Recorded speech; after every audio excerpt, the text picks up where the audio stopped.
Mi progenitor posó su mirada sobre mis ojos y, con una frialdad lacerante, pronunció palabras que se incrustaron en mi alma como espinas. Eres un desecho, Violeta, un desperdicio que debí eliminar al nacer. Aquella brutalidad verbal contrastaba con la fachada que intentaba mantener ante el mundo, mientras cultivaba una relación ilícita y flagrante con la inquilina del predio contiguo. Esta mujer, en cada ocasión que cruzaba mi senda por la vía pública, no dudaba en exhibir una sonrisa burlesca y despectiva, una mofa cruel que se sumaba a mi tormento. Estimados oyentes, muy buenas tardes. Me presento ante ustedes como Violeta Márquez de la Costa, aunque la mayoría me conoce afectuosamente como Doña Violeta. Mis 82 años de existencia han transcurrido, en gran parte, en la quietud de San Juan Mixtepec, un diminuto caserío enclavado en el corazón del estado de Oaxaca, donde la familiaridad entre sus habitantes es tan ancestral como el tiempo mismo. Hoy he decidido desvelar una narrativa que he celosamente resguardado en lo más profundo de mi ser durante más de 6 décadas, un pesar indeleble, cimentado en mi niñez, que solo en esta etapa crepuscular de mi vida he hallado la fortaleza necesaria para sacarlo a la luz.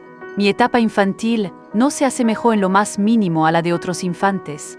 Vine al mundo en el año 1942, un período en que la estructura familiar solía ser extensa y la figura paterna era venerada sin posibilidad de refutación alguna. Mi padre, Osvaldo Márquez, gozaba de una reputación intachable en la comunidad, percibido como un hombre dedicado a su labor, propietario de un modesto establecimiento para el arreglo de carruajes y más tarde de velocípedos. Desde una perspectiva externa, nuestra unidad familiar parecía ejemplar. Un padre diligente, una madre hacendosa y 3 vástagos. Estábamos yo, mi hermano Joaquín, quien me aventajaba por 2 años, y mi hermana pequeña, Rosita, 3 años menor. Sin embargo, permítanme advertirles, mis queridos, las apariencias pueden ser engañosas. En la intimidad de nuestro hogar, la verdadera tesitura distaba mucho de ser idílica. Desde mis primeros años, percibí una clara disparidad en el trato que mi progenitor dispensaba a mis hermanos en comparación conmigo. Hacia Joaquín, manifestaba una palpable complacencia, proclamándolo como un auténtico hombre, digno heredero de su legado en el taller. Con Rosita, en cambio, su indulgencia era ilimitada. La denominaba su princesita, siempre con una delicada sonrisa adornando su semblante, pero conmigo solo existía una gélida distancia, una constante crítica y una retahíla de expresiones que calaban más hondo que cualquier filo de acero. ¿Eres verdaderamente obtusa, Violeta, o es que tu malicia te impulsa a actuar así? Era una de sus locuciones predilectas, proferida cuando yo mostraba la menor dificultad con alguna tarea. Bastaba con que derramara un vaso de agua, errara en una operación matemática o tropezara al correr por el patio, para que cualquier incidente se convirtiera en un pretexto para que me observara con ese desprecio arraigado en sus pupilas y soltara una de sus frases hirientes. Mi madre Celia era una mujer sombría, de aquellas que parecen existir a la sombra de la voluntad de sus cónyuges, delgada, perennemente fatigada, y con una mirada triste y extraviada que se perdía en el horizonte. Ella era testigo de cada agravio que mi padre me infligía, escuchaba sin falta cada palabra cruel, pero jamás pronunciaba una sola en mi defensa. En ocasiones corría hacia ella, deshecha en lágrimas tras alguna humillación, y me abrazaba en un silencio conmovedor. Sin embargo, nunca intercedía por mí frente a él. Tu padre trabaja incansablemente, Violeta, me susurraba cuando yo inquiría el motivo de su maldad. Siempre está agotado, debes esforzarte por no exasperarlo. ¿Cómo evitar irritarle? Mi mera presencia parecía ser una fuente de irritación para mi padre. La forma en que me desplazaba por el espacio era objeto de reproche. Caminas como si cojearas, solía espetar. Mi modo de expresarme estaba siempre equivocado. Habla más bajo, muchacha, tu voz es exasperante. Incluso mi manera de comer era censurada. Come con decoro, pareces un animal sin modales.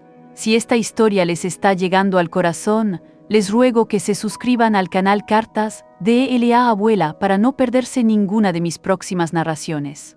Cuando alcancé la edad de 7 años e inicié mi trayectoria escolar, la situación familiar, lejos de mejorar, se recrudeció. Yo era una niña de mente ágil.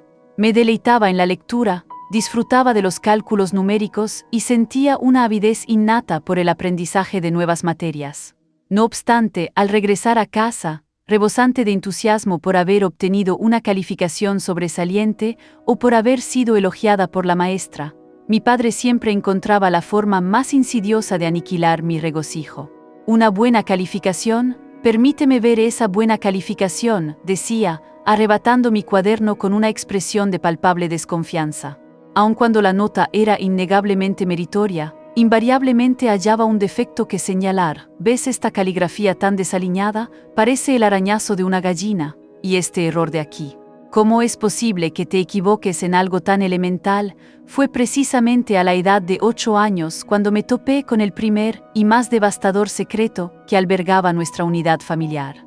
Era una mañana de sábado, lo recuerdo con la misma nitidez que si hubiera acontecido ayer. Mi padre había partido hacia el taller, una costumbre arraigada incluso los fines de semana. Mi madre se hallaba en el patio, tendiendo la ropa al sol, y yo me encontraba absorta en mis juegos sobre el suelo de la sala, cuando un sonido inusual, un lamento tenue y ahogado, que mi madre intentaba infructuosamente contener, emanó de la habitación de mis progenitores. Me dirigí sigilosamente hacia allí y la encontré sentada en el lecho nupcial, sosteniendo un papel en su mano, mientras las lágrimas surcaban incesantemente su semblante. ¿Qué te sucede, mamá?, inquirí embargada por la preocupación. Ella con presteza enjugó sus ojos y ocultó la misiva. Nada, hija mía. Mamá solo estaba inmersa en pensamientos melancólicos, pero yo, a pesar de mi corta edad, había logrado vislumbrar el contenido del papel antes de que lo apartara de mi vista. Era una epístola, y aunque solo era una niña, conseguí descifrar algunas palabras. Hablaba de encuentros furtivos, de anhelo y de momentos cuando tu esposo no está en casa. Y al final se hallaba la rúbrica, tu Aparecida. Aparecida era nuestra vecina de enfrente, una mujer de notable atractivo, unos 10 años más joven que mi madre, siempre ataviada con esmero y luciendo aquella sonrisa provocativa en su rostro. Estaba unida en matrimonio a don Antonio, un hombre de edad avanzada que, debido a sus ocupaciones laborales, solía viajar con gran frecuencia. En las ausencias de su cónyuge, ella permanecía sola en aquella espaciosa residencia, siempre ideando pretextos para acercarse a mi padre en el taller y entablar conversación. Gradualmente, fui desentrañando la verdad de lo que sucedía.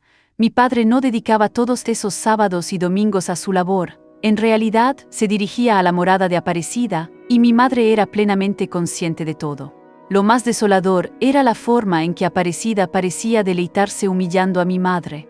Cuando coincidían en la calle, en el mercado o en el templo, Aparecida siempre se esmeraba en comentar sobre mi padre. Don Osvaldo es un hombre tan diligente, exclamaba con aquella sonrisa falsa, siempre en su taller, siempre absorto en su trabajo. Tienes una suerte inmensa de contar con un esposo tan abnegado. Mi madre, por su parte, inclinaba la cabeza, murmurando apenas un sí, así es casi inaudible, y se alejaba con la mayor celeridad posible. Conmigo, la conducta de Aparecida era aún más cruel. Al pasar frente a su residencia, ya fuera sola o acompañada por mis hermanos, ella se aseguraba de aparecer en la ventana o en el portón para lanzarme esas miradas de menosprecio. En ocasiones, si mi padre se encontraba cerca, emitía comentarios maliciosos sobre mi persona, sabiendo a ciencia cierta que él secundaría sus palabras. Esta niña se está volviendo cada día más singular, decía, escrutándome de arriba abajo, ni parece hija tuya, Osvaldo, tan distinta de los otros. Y mi padre, lejos de defender, reía, corroborando sus palabras, aprovechaba la coyuntura para soltar otra de sus expresiones envenenadas. Es cierto, Aparecida. Está heredado los peores rasgos de los parientes de su madre. No tiene remedio. Por favor, dejen en los comentarios de qué ciudad están viendo a esta anciana contar sus memorias.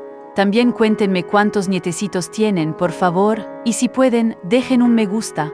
Y por supuesto, suscríbanse al canal Cartas de L.A. Abuela. No saben cómo reconforta mi corazón saber que mis relatos les están llegando. Imaginen, por un instante, a una pequeña de 8 años escuchando tales vejaciones. Visualicen el impacto de esas palabras en una niña que ya se sentía rechazada por su propio progenitor. Empecé a interiorizar la creencia de que, en efecto, algo inherente a mi ser estaba defectuoso. Que era una criatura fea, torpe, extraña, una anomalía de la naturaleza. En el ámbito escolar me transformé en una niña retraída, con escasos lazos de amistad. Solía permanecer en los rincones más apartados, siempre atenazada por el temor de proferir alguna tontería que confirmara las aseveraciones de mi padre sobre mí. Las demás infantes jugueteaban, reían a carcajadas, corrían con desenfreno por el patio. Yo, en cambio, me quedaba inmóvil bajo la sombra de un árbol, observando, anhelando secretamente la valentía para unirme a ellas. Al regresar a la casa, la incesante rutina de humillaciones proseguía su curso. Si obtenía una calificación favorable, se atribuía a la compasión de la maestra.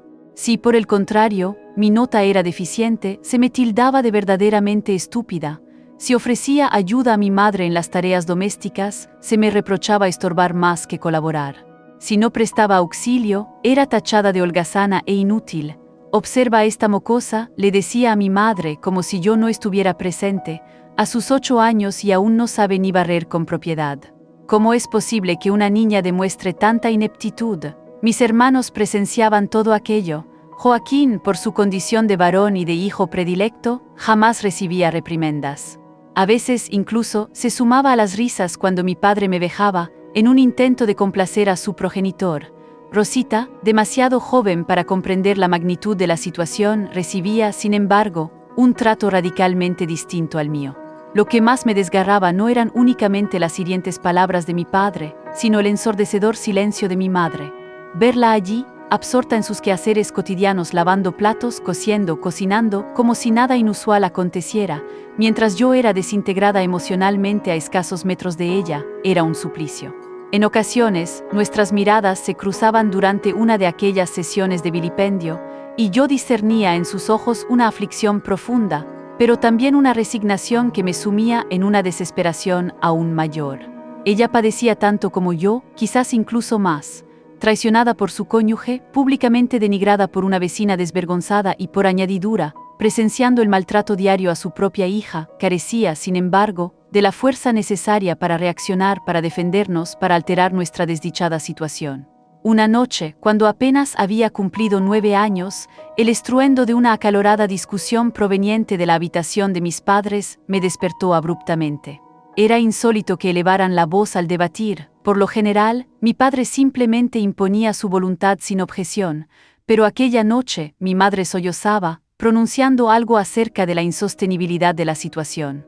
«Osvaldo, esto no está bien», la escuché decir con la voz entrecortada. «Violeta no merece ser tratada de esta manera. Es nuestra hija, nuestra hija». Él, con un desdén patente, soltó una risotada. «Esa muchacha ha sido un fardo en mi existencia desde su nacimiento, siempre lamentándose, siempre estorbando, siempre causándome contrariedades. Si dependiera de mi arbitrio, hace ya mucho tiempo la habría desterrado a casa de algún pariente. ¿Cómo puedes expresarte así? Es solo una niña problemática, ¿no lo ves? ¿No notas cuán distinta es de los demás? Siempre con ese ceño fruncido, siempre con esa faz de víctima. Debe haber heredado los mismos defectos que tus hermanos, unos fracasados». Escuché a mi madre llorar con mayor intensidad, y después, el silencio más absoluto. Regresé a mi lecho con el corazón destrozado, comprendiendo de forma definitiva que no había esperanza de un cambio. Mi padre no me veía como su descendiente, sino como una carga, un error, algo que debía ser desechado sin miramientos. Fue en aquella época cuando las pesadillas comenzaron a asolar mis noches. Soñaba que me encontraba perdida en una vasta urbe, buscando desesperadamente una familia que me brindara amor verdadero. Soñaba que mi padre me expulsaba de nuestro hogar, y yo vagaba por las calles, mendigando sustento, durmiendo a la intemperie.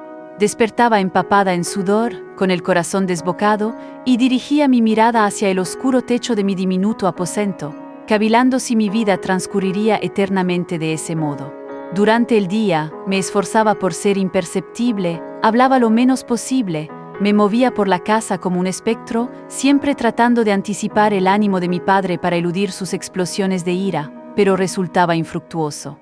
Él siempre hallaba algún pretexto para humillarme, para recordarme cuán indeseada era en aquel hogar.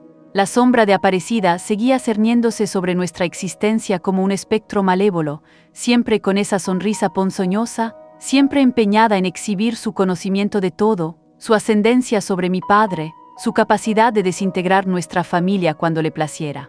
Mi madre se marchitaba día tras día, más demacrada, más entristecida, más resignada a una vida que se había transformado en una prisión de vejaciones y perfidias. Ese era el ambiente en el que me desenvolví, mis estimados. Una morada donde el afecto se distribuía de forma asimétrica, donde la infante que más anhelaba ternura solo recibía crueldad, donde los arcanos familiares envenenaban cada ágape, cada coloquio, cada instante de aparente serenidad. Y lo más abrumador, aún no sabía que aquello era tan solo el preámbulo de mi periplo por el infierno. Los años subsiguientes constituyeron una escalada de padecimientos que parecían no tener fin. Cuando alcancé la década de vida, en el año 1952, las humillaciones infligidas por mi padre se tornaron aún más intrincadas, más despiadadas, como si hubiera descubierto que las palabras poseían la capacidad de herir más profundamente que cualquier golpe físico. Era una matinal de lunes cuando aconteció un suceso que jamás borraré de mi memoria. Me disponía a alistarme para la jornada escolar, alisando mi cabellera ensortijada frente al pequeño y agrietado espejo de mi alcoba, cuando mi padre apareció en el umbral con aquella expresión que anunciaba su disposición para el embate diario. «Observa a esta muchacha intentando arreglarse», profirió con una risa maliciosa. «Puedes pasarte el día entero frente a ese espejo que no servirá de nada. Naciste fea y fea fenecerás». Detuve el cepillo en mi cabello, con las manos temblorosas. Él no se detuvo ahí. «¿Sabes por qué la divinidad te concibió de esta manera, Violeta? Para mostrar al orbe que no todos nacen para ser seres humanos. Algunas almas vienen al mundo solo para servir de antítesis de lo que se debe ser». Joaquín, que en ese momento cruzaba el pasillo, escuchó cada palabra. En lugar de defenderme, estalló en carcajadas. «Es cierto, papá, Violeta parece un espantapájaros». Mi padre, regocijado por la complicidad de su vástago, añadió: «¿Lo ves? Hasta tu hermano menor lo comprende. Todo el mundo puede percibirlo, menos tú, que te ilusionas creyendo que lograrás algo en la vida». Salí corriendo hacia la escuela con los ojos anegados en lágrimas, para continuar recibiendo estas conmovedoras historias que nos invitan a la reflexión. No olvides darle me gusta a este video y, por supuesto, suscribirte a Cartas de la Abuela. Tu apoyo es invaluable. Pero lo que más me laceraba no eran únicamente las palabras crueles de mi progenitor, era la dolorosa constatación de que mi propio hermano se había unido a él para humillarme. La entidad familiar que, por su naturaleza, debería haberme amparado, se estaba erigiendo como mi principal fuente de angustia. En el ámbito escolar, la situación no distaba mucho de ser desalentadora. Las recriminaciones de mi padre resonaban en mi mente durante el transcurso de las lecciones. Cuando la maestra doña Ana formulaba alguna pregunta y yo conocía la respuesta, permanecía en silencio, atenazada por el miedo de proferir una insensatez y con ello confirmar que era, en efecto, tan obtusa como él afirmaba. Cuando la respuesta se me escapaba, la aflicción era aún mayor, como si aquello fuera la irrefutable confirmación de todas las aseveraciones de mi padre sobre mi persona. Las demás infantes formaban corrillos, compartían juegos en el recreo, intercambiaban confidencias. Yo, en cambio, siempre permanecía al margen, no por un rechazo explícito por parte de ellas, sino porque yo misma me autoimponía el aislamiento. ¿Cómo podría forjar lazos de amistad si ni siquiera yo misma creía poseer algún valor intrínseco? Un día, la alumna más destacada de la clase, María José, intentó incluirme en un juego de ronda. «Ven, Violeta, ven a jugar con nosotras», pero yo, con un gesto de cabeza, decliné, permaneciendo en mi rincón bajo el árbol. «No, gracias, no sé jugar bien, como que no sabes. Solo hay que tomarse de las manos y girar. Es que soy algo torpe. Ustedes se burlarán de mí», María José insistió, pero mi negativa persistió. Tras aquel día, ella dejó de invitarme, no por malicia, sino porque los niños no suelen insistir demasiado cuando alguien no desea participar. Y yo quedé aún más sola, confirmando para mí misma que en verdad no estaba destinada a cultivar amistades. En nuestro hogar, la conducta de Aparecida se tornaba cada vez más descarada, más impúdica. Mi padre ni siquiera se tomaba la molestia de disimular su infidelidad. En ocasiones, ella se presentaba en nuestro taller a media tarde, cuando todos nos encontrábamos en casa, y permanecía allí, absorta en una conversación con él durante horas. Mi madre observaba todo desde el ventanal de la cocina, pero permanecía en un mutismo absoluto. «Osvaldo, ¿no te avergüenzas?», escuché susurrar a mi madre una vez, creyendo que nadie la oía. «Todo el pueblo está hablando». «¿Hablando de qué?», replicó él con agresividad. «Yo hablo con quien me place. Si no te agrada, es tu problema. pero delante de los niños, Osvaldo. Que los niños se habitúen a la realidad de la vida, especialmente esa, dijo, señalándome, cuanto antes aprenda que la existencia no es un cuento de hadas, mejor. Aparecida, por su parte, se empeñaba en provocarme siempre que la ocasión lo permitía. Cuando yo pasaba por la calle y ella se encontraba en el portón, siempre tenía un comentario venenoso reservado. «Hola, Violeta», decía con aquella sonrisa postiza, «¿cómo estás? Cada día más interesante». La palabra interesante brotaba de su boca como si fuera una ofensa, y yo sabía perfectamente que lo era. En una ocasión, mientras conversaba con otras vecinas frente a nuestra casa, y yo regresaba de la escuela, no pude evitar escuchar lo que decía. «Pobrecita de Celia», exclamó en voz alta, deseando que yo escuchara, «con un esposo tan trabajador como Osvaldo y una hija. Bueno, no todas las madres tienen suerte con todos sus hijos, ¿verdad?». Las otras mujeres rieron en voz baja, y sentí que mi rostro ardía de vergüenza. Corrí a casa y me encerré en mi habitación, llorando hasta agotar cada lágrima. Mi madre estaba cada vez más consumida, más apagada. En ocasiones la encontraba inmóvil en la cocina, con la mirada perdida en la nada, esa expresión de desolación en su rostro. Cuando le preguntaba si se encontraba bien, su respuesta era siempre la misma: «Sí, hija mía, mamá solo está cansada», pero yo sabía que no era solo agotamiento. Era una aflicción profunda, una resignación que la estaba devorando por dentro. La relación extramarital de mi padre con Aparecida era un secreto a voces, conocido por todos, excepto por aquellos que optaban por la autoceguera. En el año 1953, al cumplir los 11 años, la situación se deterioró aún más. Mi fisonomía experimentaba los cambios propios de la pubertad, como ocurre con todas las niñas de esa edad, pero para mi padre, aquello representó una nueva oportunidad para vilipendiarme. «Observa», dijo un día, mientras yo ayudaba a mi madre a tender la ropa en el cordel, «la niña se está convirtiendo en señorita y sigue siendo igual de fea. Dios no obra milagros». Joaquín, que ahora contaba con 13 años y se consideraba superior, se rió de la burla de papá. «Papá, eres tan chistoso». «De nada», respondió mi padre impasible, «estoy hablando con seriedad. Dentro de unos años habrá que buscarle un esposo a esta, y no será tarea fácil. ¿Quién querrá a una mujer así?». Aquellas palabras me impactaron como un puñetazo en el estómago.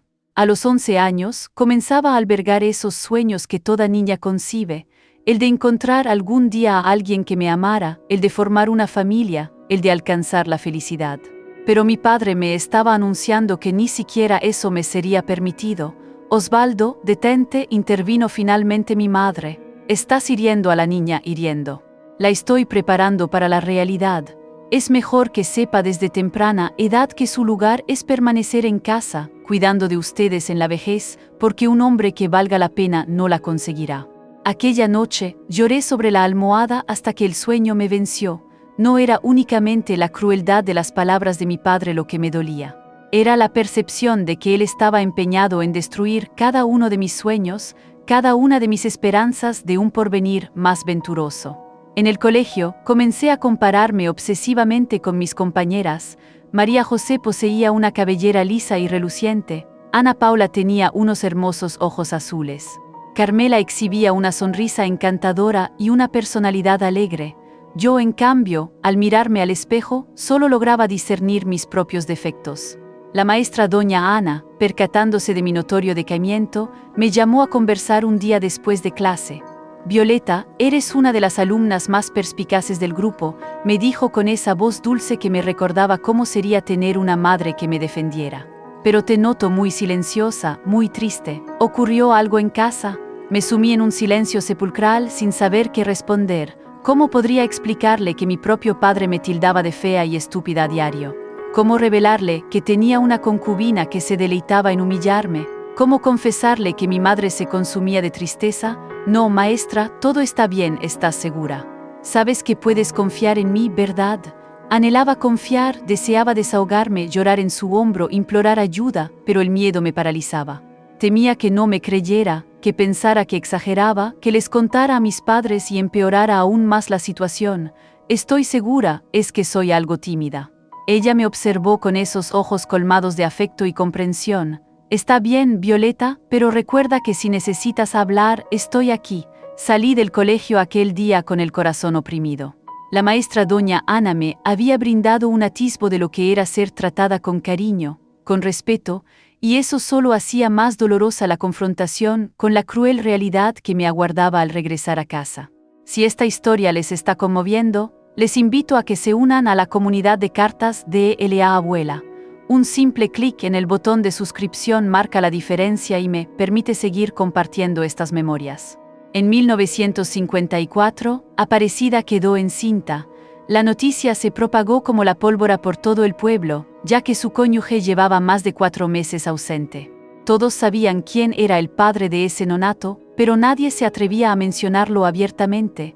Mi madre se sumió en una profunda desolación. Era como si la felonía de mi padre hubiera cobrado una forma tangible, una prueba viviente de que había sido suplantada.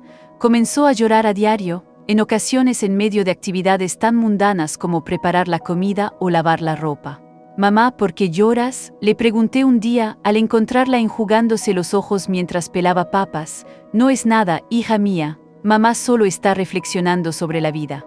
Pero yo sabía que su pesar se debía al creciente vientre de Aparecida, que ella exhibía con orgullo por la calle, siempre pasando despacio frente a nuestra casa, siempre con esa sonrisa provocadora. Mi padre, por su parte, parecía más distante de nosotros que nunca. Llegaba tarde a casa, comía en silencio, se retiraba a dormir temprano. En ocasiones lo sorprendía observando la casa de enfrente con una expresión indescifrable. ¿Era deseo, orgullo o temor a las consecuencias de sus actos? Conmigo seguía siendo cruel como de costumbre. Si acaso su trato empeoró, como si toda la tensión de la situación con Aparecida se descargara sobre mí. «Crecerás y te convertirás en una réplica de tu madre», sentenció una noche, de la nada, mientras cenábamos, una mujer amargada, sin gracia, que nadie desea cerca. Mi madre inclinó la cabeza, pero vi una lágrima caer en su plato. Era la primera vez que mi padre la incluía directamente en las humillaciones que solía reservarme a mí. «Osvaldo», susurró ella, «¿qué verdad? Mírate, mira a esta muchacha, 2 inútiles en mi casa». Joaquín y Rosita comieron en silencio, avergonzados. Incluso ellos, habituados a las crueldades de mi padre, quedaron impactados por tanta malevolencia. Aquella noche escuché a mi madre llorar en su cuarto hasta el amanecer. Era un sollozo quedo, ahogado en la almohada, pero que me partía el corazón. Sentí un impulso irrefrenable de ir hacia ella, de abrazarla, de decirle que ambas estaríamos bien, pero carecí de la valentía. Temía que mi padre despertara y se enfureciera aún más. El hijo de Aparecida vino al mundo en marzo de 1955. Era un varón, y todo el pueblo sabía que era vástago de mi padre. El esposo de ella regresó de su viaje. Fingió creer que el niño era suyo, pero pocos días después partió para siempre, dejando a Aparecida sola con el infante. Aquello debería haber provocado un escándalo que aniquilara la reputación de ella y de mi padre, pero no fue así. Aparecida era perspicaz, sabía manipular la situación. Empezó a adoptar el rol de víctima, de madre abandonada, de mujer que había sido engañada por un hombre casado. Pobrecita de Aparecida, oía comentar a las vecinas, engañada por ese Osvaldo sinvergüenza, y su mujer todavía lo soporta. Era increíble cómo había logrado invertir la situación.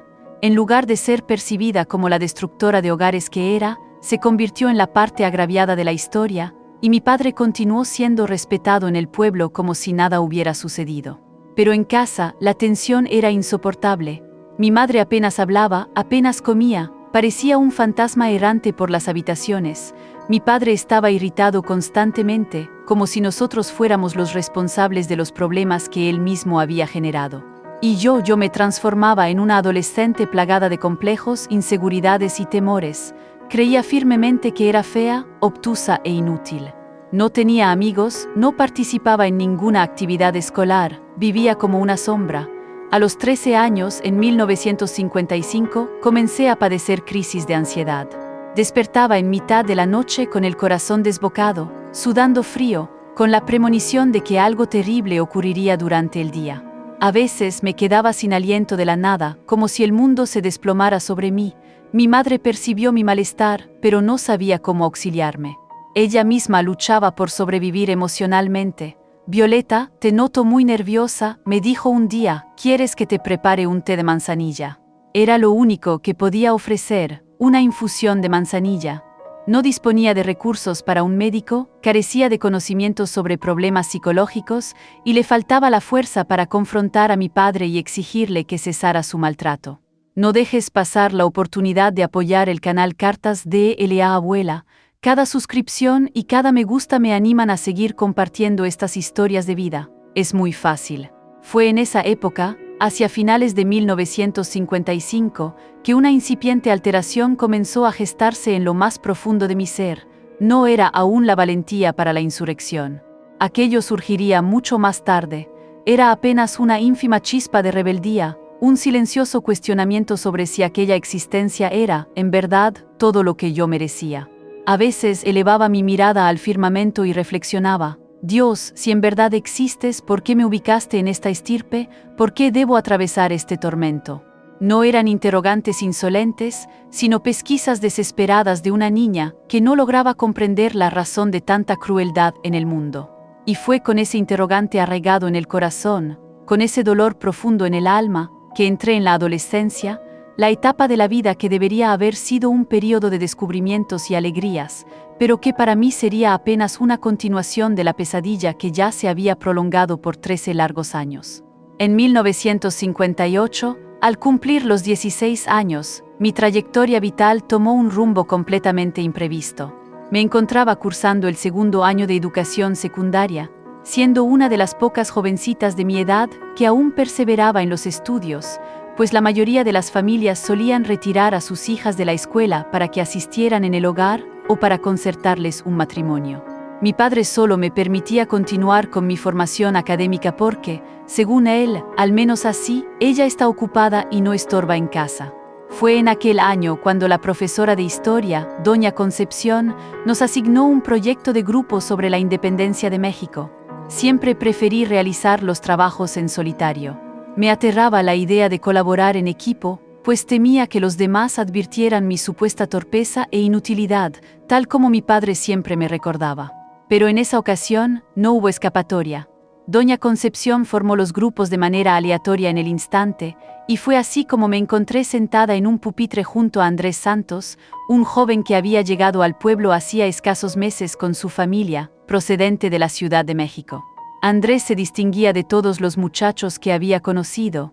Tenía 17 años, era alto, usaba anteojos y poseía una forma de hablar sosegada que me infundía calma.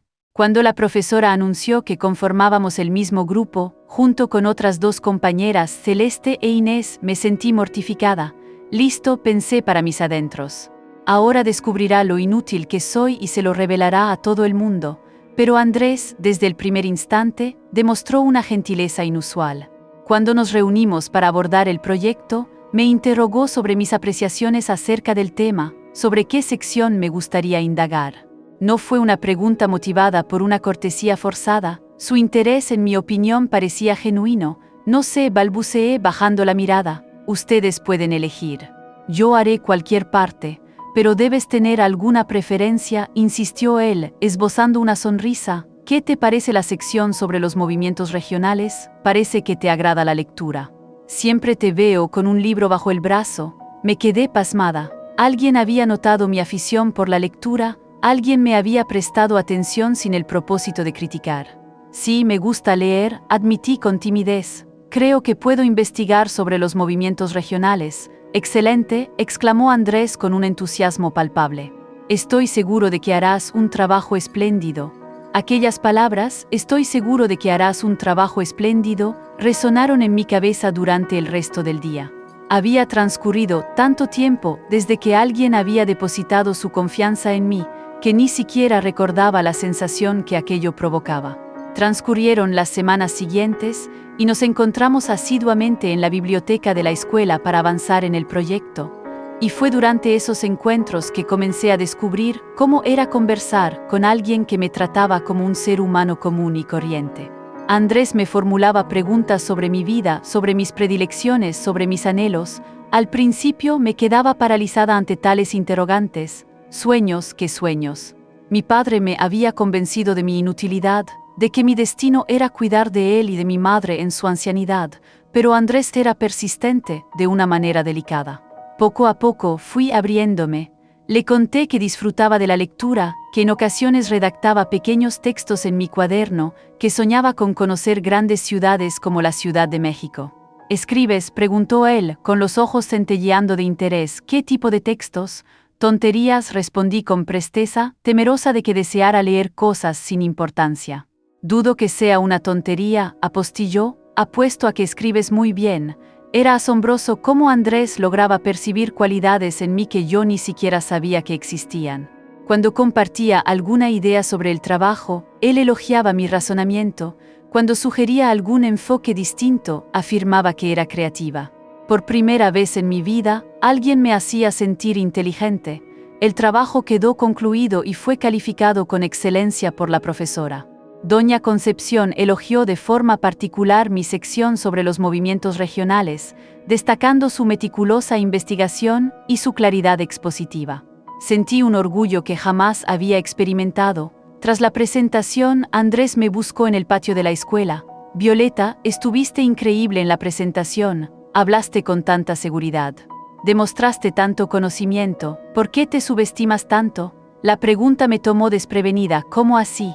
Siempre te refieres a ti misma como si fueras, no sé, como si no sirvieras para nada, pero es obvio que eres muy inteligente, muy capaz.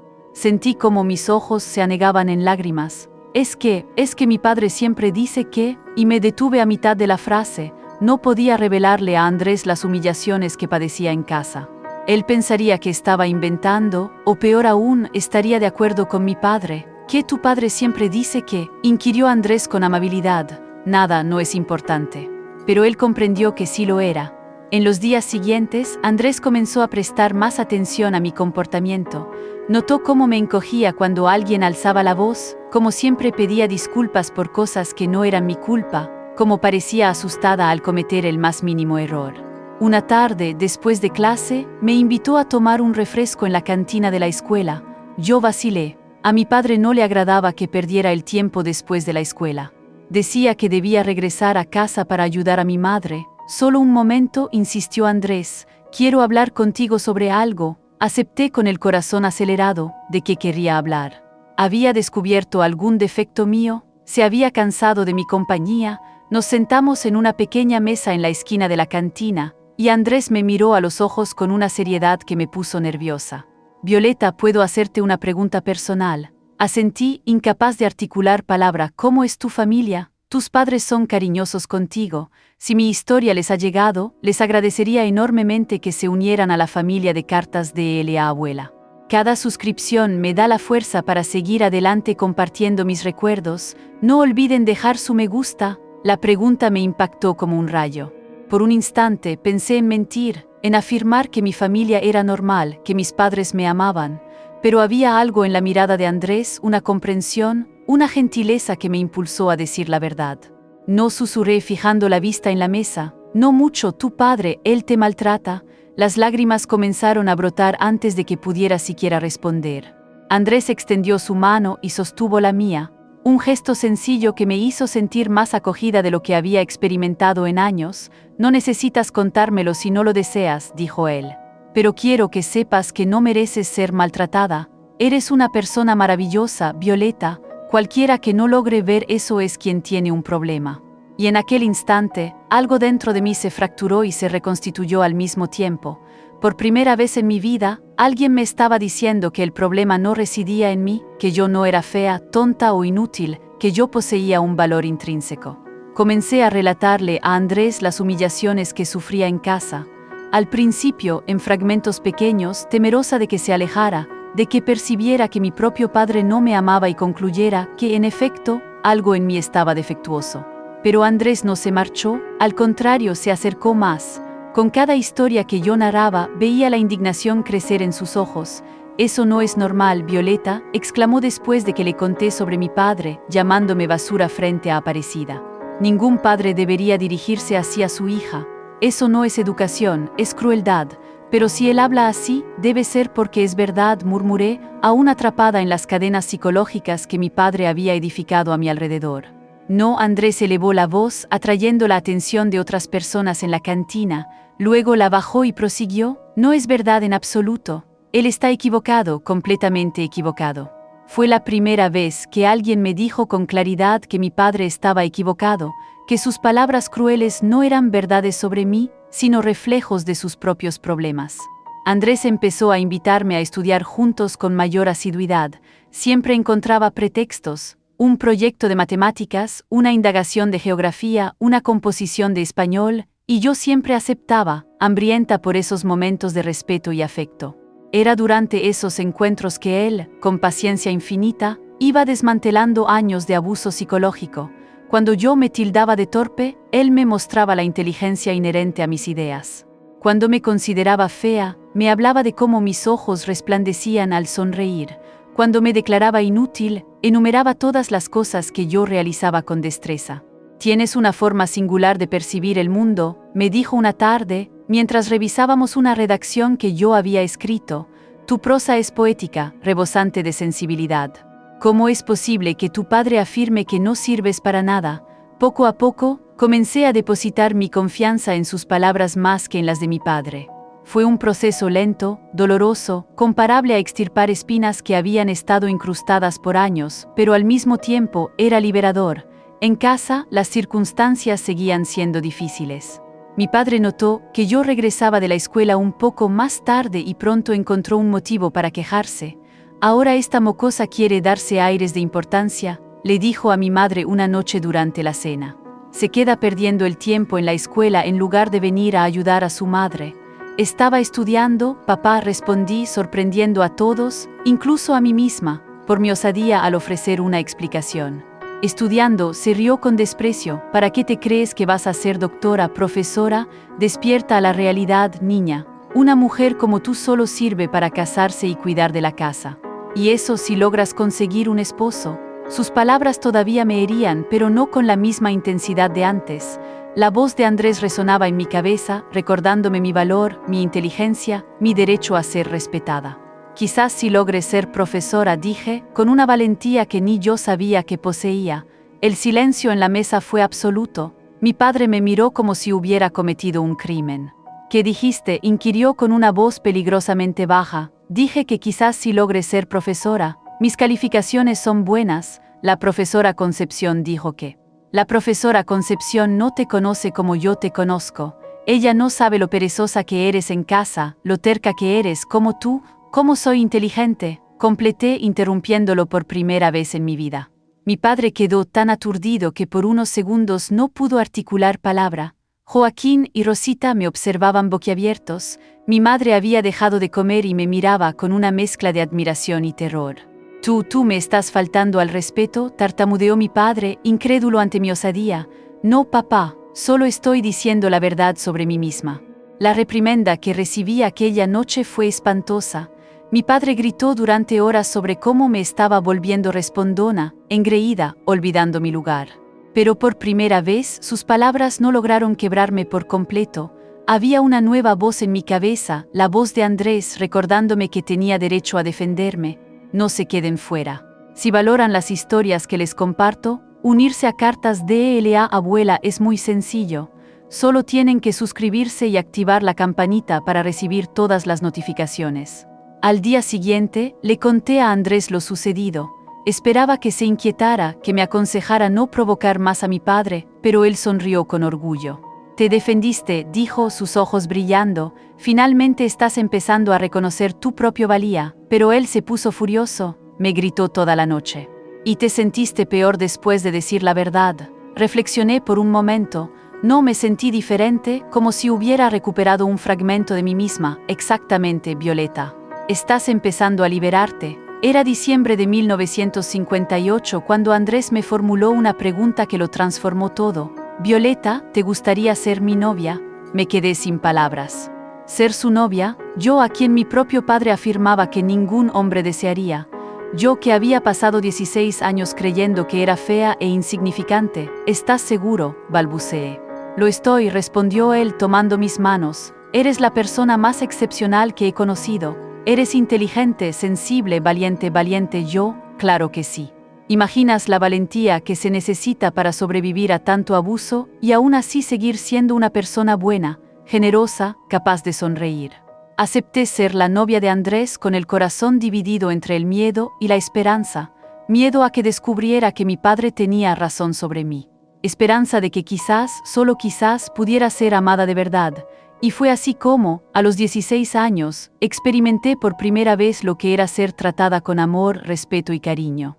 Andrés me mostró un universo donde no necesitaba disculparme por existir, donde mis opiniones tenían peso, donde era percibida como una persona digna de afecto. Pero aún no sabía que ese nuevo amor sería puesto a prueba de la manera más cruel posible. Mi padre estaba a punto de descubrir nuestra relación, y su reacción sería más violenta de lo que jamás podría imaginar. Si realmente están prestando atención a mi historia de vida, mi gratitud es inmensa. Para quien de verdad está aquí, comenten abajo, estoy aquí, Violeta. Me sentiré enormemente agradecida de saber que hay alguien acompañándome. También quería pedirles que den su me gusta a este video, y después de dar me gusta, aparecerá un botón que dice apoyar. Hagan clic en él. Eso ayuda a que este video llegue a más mujeres valientes que necesitan escuchar esta historia. Muchísimas gracias. El año 1959 se inició con una dicha que nunca antes había experimentado. Andrés y yo habíamos comenzado a salir hacía algunas semanas, y por primera vez en mi vida me sentía genuinamente amada. Él me esperaba a la salida de la escuela. Caminábamos juntos por las empedradas calles de San Juan Mixtepec, inmersos en conversaciones sobre libros, anhelos y proyectos de futuro. Durante los primeros meses, logramos mantener nuestra relación en la más estricta discreción. Andrés comprendía la complejidad de mi entorno familiar y respetaba mi solicitud de proceder con cautela. Nos encontrábamos en la biblioteca, en la plaza contigua a la iglesia después de la misa, siempre en espacios públicos donde nadie pudiera emitir un juicio despectivo. Fue Andrés quien me inculcó la idea de que tenía el derecho inalienable a soñar. Sentados en un banco de la plaza, una tarde de febrero, me preguntó qué aspiraba a hacer con mi vida. No sé, respondí de forma automática. Nunca lo he considerado. ¿Cómo que nunca lo has considerado? Todo ser humano alberga sueños. Mi padre siempre me dijo que una mujer como yo solo sirve para cuidar de la casa y de los padres en la vejez. Andrés se indignó. Violeta, tienes la capacidad de ser lo que quieras. Puedes estudiar, puedes trabajar, puedes recorrer el mundo si así lo deseas. Aquellas conversaciones sembraron una semilla en mi mente. Comencé a albergar el anhelo secreto de convertirme en profesora, de tener mi propia aula, de enseñar a los niños a leer y a escribir. Era un sueño que para algunos podría parecer modesto, pero para mí se erigía como algo a la vez inalcanzable y maravilloso. Andrés me incentivaba en cada paso. Cuando le mostraba mis escritos, siempre encontraba algo positivo que señalar. Deberías publicar esto, decía. Tienes un talento genuino para la escritura. ¿Publicar dónde? Solo soy una muchacha de pueblo. El lugar de tu nacimiento no importa. El talento es talento. Gracias a las conversaciones con Andrés, mi comportamiento en casa comenzó a cambiar. No era rebeldía, sino autoestima. Dejé de disculparme por todo. Empecé a expresar mis opiniones cuando se me preguntaba. Dejé de aceptar las humillaciones de mi padre sin cuestionarlas. Mi padre notó el cambio y no le agradó en lo más mínimo. Esta muchacha se está volviendo insolente, le dijo a mi madre una noche de marzo. Debe estar aprendiendo esas cosas en la escuela. Estoy considerando retirarla de los estudios. Osvaldo está en el último año de secundaria, protestó mi madre con timidez. Sería una lástima que abandonara ahora. Lástima, nada, mujer. No necesita muchos estudios, y esta se está volviendo demasiado engreída. La posibilidad de abandonar mis estudios me aterrorizó, no solo porque me gustaba aprender, sino porque significaría no ver a Andrés a diario. Nuestra relación era mi único refugio, mi única fuente de alegría. En los días siguientes organicé mi partida hacia San Cristóbal. Mi tía Concepción se mostró complacida de acogerme y me inscribió en una institución educativa para que pudiera culminar mi bachillerato. Andrés y yo reanudamos nuestro noviazgo, ahora de manera abierta y con el respaldo de mi tía. Mi madre, a su vez, tomó una determinación trascendental, solicitó la separación. Aquella decisión provocó un revuelo en el pueblo, pero ella se mantuvo firme. Es preferible vivir sola y con dignidad que acompañada y humillada, sentenció. Y fue así, mis estimados, como a mis 17 años, hallé la fuerza interior para transformar mi existencia. No fue un camino exento de dificultades ni de dolor, pero resultó ser indispensable. En ocasiones, es preciso confrontar nuestros miedos y las prisiones autoimpuestas para descubrir nuestra verdadera esencia. Me uní en matrimonio con Andrés 2 años después. Me convertí en la maestra que siempre había anhelado. Fui madre de hijos maravillosos que crecieron en un hogar colmado de amor y respeto. Mi padre transcurrió sus últimos años en soledad, amargado, desprovisto de la familia que había perdido a causa de sus propias elecciones. Si han llegado hasta este punto conmigo en esta jornada dolorosa pero liberadora, les imploro que dejen un me gusta en este video y se suscriban a nuestro canal Cartas de la Abuela. Sus me gusta y sus suscripciones me brindan la fortaleza para continuar compartiendo estas narraciones auténticas que tocan el alma. También les ruego que comenten de qué ciudad están presenciando a esta anciana relatar sus memorias, porque la vida nos enseña que nunca es demasiado tarde para poner fin a lo que nos hiere. Jamás es tarde para procurar nuestra propia felicidad, nunca es tarde para reconocer nuestro auténtico valor. Gracias por escucharme, mis queridos. Hasta la próxima historia en Cartas de la Abuela.